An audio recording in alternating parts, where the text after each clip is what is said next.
It's really far more common than people realise. You're not to blame, and it will get better. I always describe to the women that access the service and their partners that we're a bit of a virtual safety net. If you need us, we're there. If you're not, you won't see us for dust.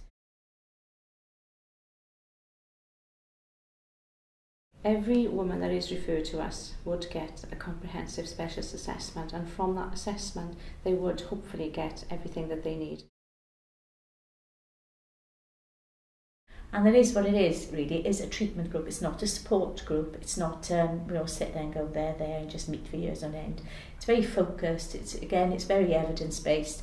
You know, the things that we cover, you know, are the things that we hopefully will give people the capacity to be able to sort of almost like get on their feet, be able to cope with being a mum, and get on and hopefully, you know, the right steps to get better.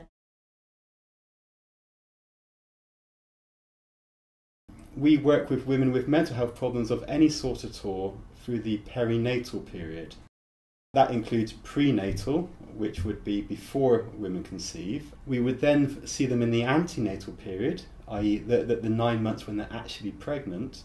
We're then involved very much with the postnatal period, which is from birth up to a year afterwards. And often we're just there to just kind of listen.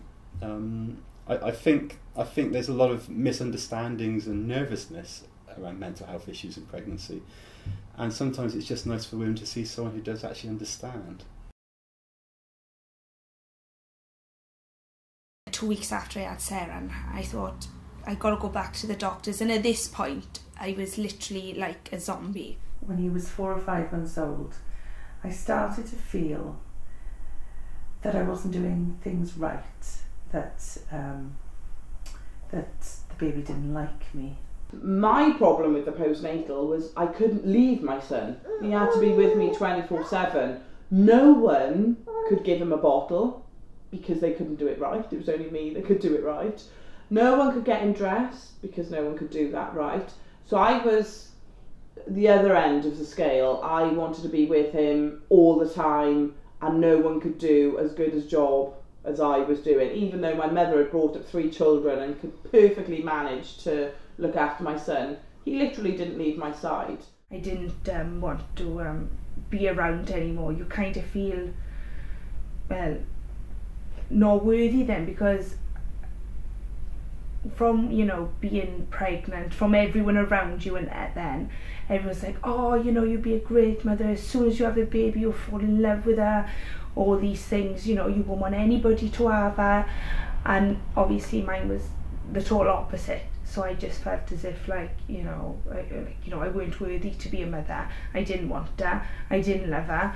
You know, as far as I was concerned at the time, you know, I know it might sound horrible, but they could have just taken her away, and, you know. At my worst point, I didn't even want to go and get a pint of milk. I'd do the school run, I'd come back, I'd lock the door, and this is where I'd stay until the school run again at 3:30. And as long as I was in this house, I was safe. Anything outside was too scary. You're on the edge, and any little thing can tip you over the edge, and those tipping over the edges don't just happen once a month or once a blue moon. That happens every single day, and it happens several times a day.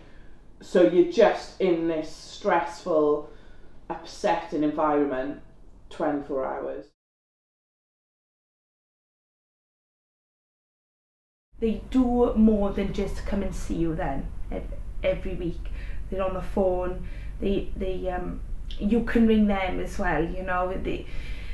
I suppose even now, if I felt really down, I'd be able to ring them, you know, if I thought that, you know, it was coming back. I went to all the group therapies, and I made some lovely friends, and I listened to all the other stories of the other women and what they were going through, and I suppose for me what it did was it normalised it. Sometimes that group therapy was the only thing that I would do that week. Sorry, get upset. It was the only thing that I would get dressed that week and go and do, because I didn't want to do anything else.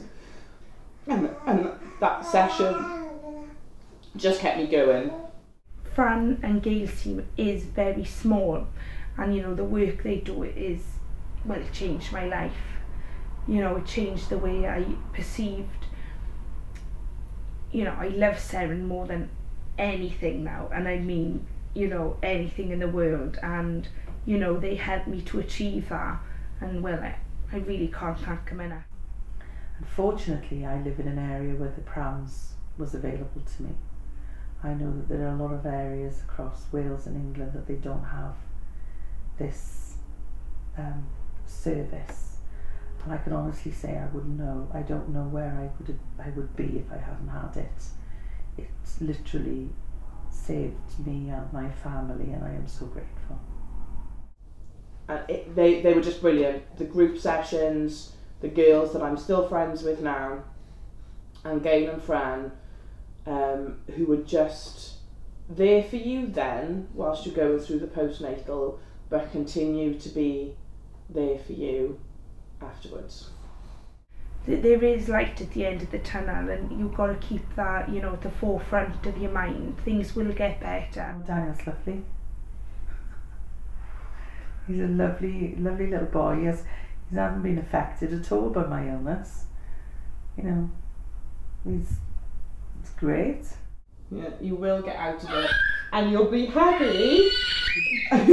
It's a lot to do with like linking all those women together, really, from a very negative experience and perhaps turning it all into be a very positive one.